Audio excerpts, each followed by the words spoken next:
புதுக்கோட்டை மாவட்டம் நெடுவாசலில் 13ஆம் நாளாக போராட்டம் தொடரும் நிலையில் வைகோ, முத்தரசன், ஜி. ராமகிருஷ்ணன், திருமாவளவன் ஆகியோர் போராட்டக் குழுவினரை நேரில் சந்தித்து ஆதரவு தெரிவித்தனர்.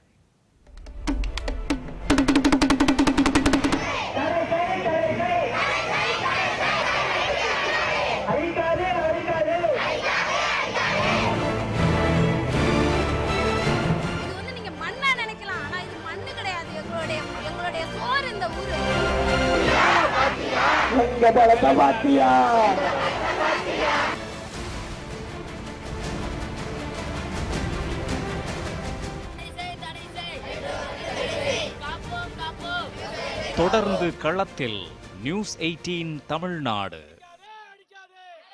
புதுக்கோட்டை மாவட்டம் நெடுவாசலில் ஹைட்ரோ கார்பன் எடுக்கும் திட்டத்தை கைவிட வலியுறுத்தி மாணவர்கள், பொதுமக்கள் மற்றும் ஹைட்ரோ கார்பன் எதிர்ப்பு கூட்டு இயக்கத்தினர் 13வது நாளாக போராட்டத்தில் ஈடுபட்டு வருகின்றனர். இப்போராட்டத்திற்கு மதிமுக பொதுச் செயலாளர் வைகோ, திரைப்பட இயக்குநர் கௌதமன் உள்ளிட்டோர் நேரில் ஆதரவு தெரிவித்தனர். ஹைட்ரோ கார்பன் திட்டத்திற்கு எதிர்ப்பு தெரிவித்து நெடுவாசல் பேருந்து நிலையம் அருகே மதிமுக பொதுச் செயலாளர் வைகோ தலைமையில் ஆர்ப்பாட்டம் நடைபெற்றது. மத்திய அரசு தான் விவசாய நிலங்களை ஆக்கிரமிக்கிறதுக்கு கொண்டு வந்து நல்லதுன்னது. மோடி கிட்ட போய் சொன்னேன், இதை கொண்டு வந்தீங்கன்னா மொத்த இந்திய விவசாயிகளின் முதல் விரோதின்னு உங்கள் மேல குற்றச்சாட்டு வரும், இதை நீங்க கைவிடுங்க. என்ன கைவிட்டாரு. இப்பயும் மத்திய சர்க்காருக்கு சொல்றேன், தமிழ்நாட்டுக்குள்ள கொண்டாந்து sale case, methane case, hydro carbon வேணும்னா எங்க தமிழ்நாட்டை அழிச்சிட்டு இந்திய பொருளாதாரத்தை வளர்க்கறதுக்கா? நாங்க என்ன பலியாடுகளா? நாங்க என்ன விவரம் தெரியாதவங்களா? இதை எவனாவது ஆதரிச்சு தமிழ்நாட்டில் பேசினா மர கலந்துருக்குன்னு. ஆலங்குடி மக்கள் நல கூட்டு இயக்கம் சார்பில் நடைபெற்ற ஆர்ப்பாட்டத்தில் மார்க்சிஸ்ட் கம்யூனிஸ்ட் கட்சி மாநில செயலாளர் ஜி. ராமகிருஷ்ணன், விடுதலை சிறுத்தைகள் கட்சி தலைவர் திருமாவளவன், இந்திய கம்யூனிஸ்ட் மாநில செயலாளர் முத்தரசன் உள்ளிட்டோர் பங்கேற்றனர். அதனைத் தொடர்ந்து நெடுவாசலில் போராட்டக்காரர்களை சந்தித்து மூவரும் ஆதரவு தெரிவித்தனர். இந்த திட்டம் நடைமுறைக்கு வந்தால் சுற்றுச்சூழல் கடுமையாக பாதிக்கப்படும், விவசாயம் பாதிக்கப்படும், மக்களுடைய வாழ்வாதாரங்கள் பாதிக்கப்படும். இதற்கு பல நாடுகளில் இந்த திட்டம் நடைமுறைப்படுத்தும் போது ஏற்பட்டிருக்கிற பாதிப்புகள் சான்றுகளாக உள்ளன. இது அவர்களுக்கும் தெரியும். ஆனாலும் வீம்புக்காக இந்த திட்டத்தை நடைமுறைப்படுத்த வேண்டும் என்பதற்காக இந்த கருத்துக்களை கூறி வருகின்றனர்.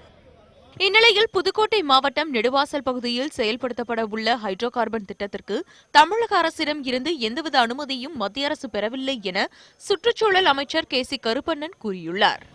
அது அரசனுடைய கவனத்தில் இருக்கு, அது பேசிட்டு இருக்காங்க. அது நல்ல முடிவு வரும், ஒன்றும் பிரச்சனை இருக்காது.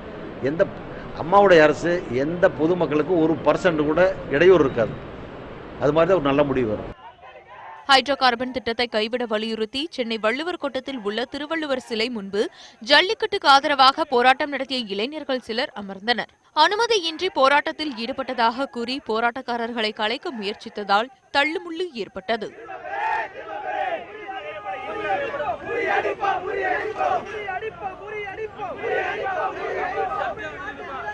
தமிழ்நாட்டு